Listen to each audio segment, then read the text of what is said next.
Being such a bad singer is what got me discovered as both a vocal coach and as a vocalist, and it got me my first record deal. My story is weird. I acknowledge this. In case you're new here, my name is Eric Arsenault. I am a full-time professional vocal coach. I've been doing this for 25 years. Yes, I do work with celebrities. I might have worked with some of your favorite artists. And during my coffee, tea, lunch breaks, I go to my kitchen and I dispense unsolicited vocal advice to you here on social media. But I'm often asked, like, how did you even enter this realm? Like, how does one begin to do voice teaching or vocal coaching at this level? I can't speak for everyone else, but this is how it happened for me, and it kind of happened to me. In high school, I was bitten by the bug.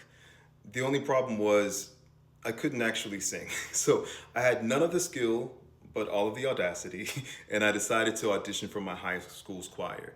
And my high school choir, led by the late legendary Veronica Downs Dorsey, was very popular. It was a cool thing to be a part of this choir. It was not considered nerdy or geeky or cringy.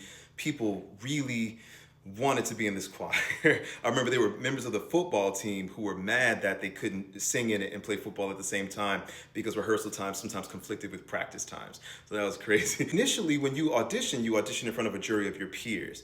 I was a nice kid. They were nice kids. They let me in despite the fact that I was like, oh, silver and gold, silver. It was bad. I cracked a lot. I strained, but they let me in because they were nice.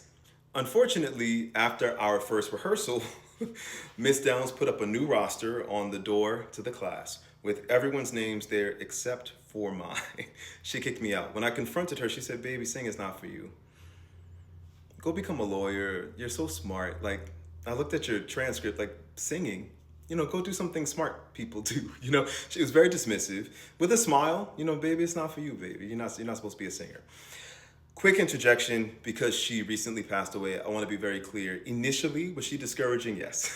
But years later, she became one of my biggest supporters, even hiring me for some of my first classical gigs with the New Orleans Black Chorale. Handel's Messiah, I did. But who shall abide the day of his coming? And who will stand when he appeareth? Who shall abide? It's been so long, just don't. But I did that part better than that at the time. But the point is, I did that, and she was very encouraging. She even did a field trip to have her students come watch me perform years later, told me how proud she was of me, da da da da. So back to 14-year-old me. At the time, she was like, look, it's not for you. Singing's not for you.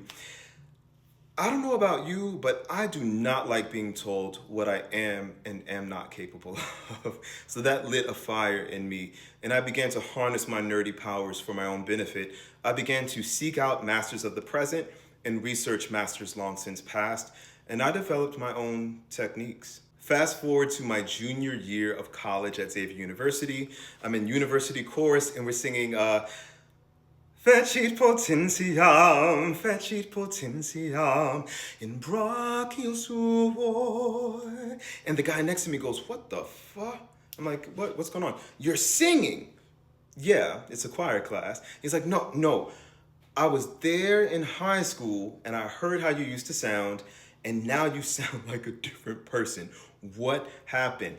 And he looked at me like I was a witch. It was kind of funny in retrospect. But I remember that same day we had contemporary ensemble and we were doing a tribute to Luther Vandross.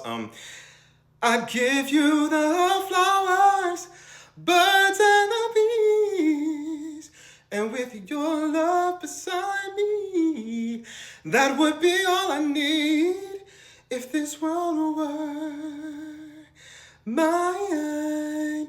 I'd give you everything.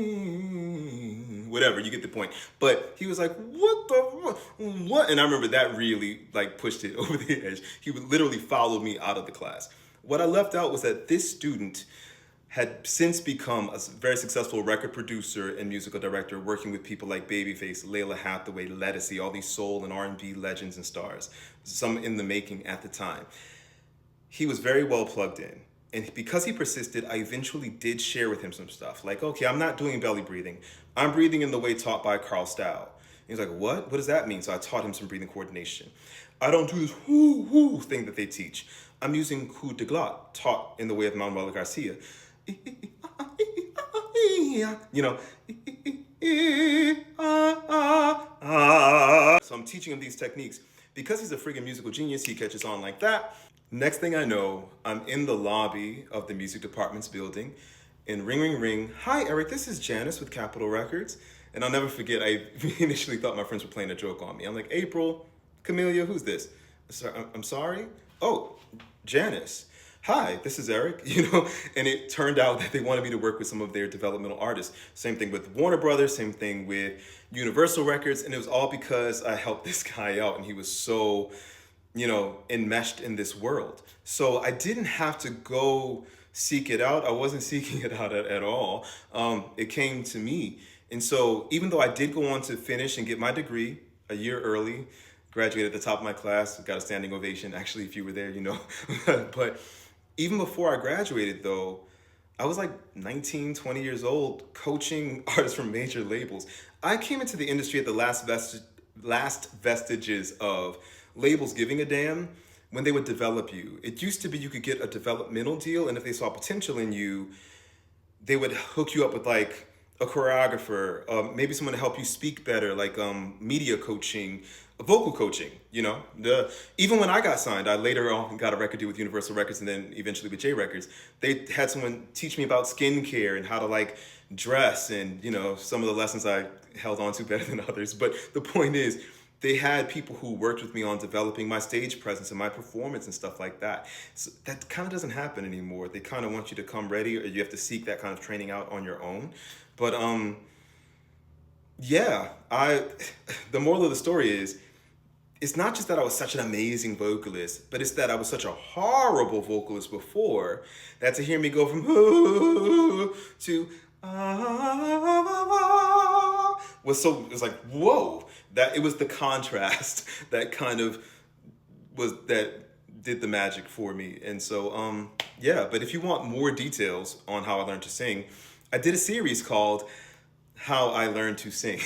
You can watch it for free on my Patreon. We don't need credit card information or anything like that, because I know people are always worried about being tricked into paying. You do need to create a profile, but that's it. Just don't give any payment information. But you can sign up for free and just watch, listen. I think you might find it inspiring or heartening or fascinating. And I've talked long enough. Bye, guys.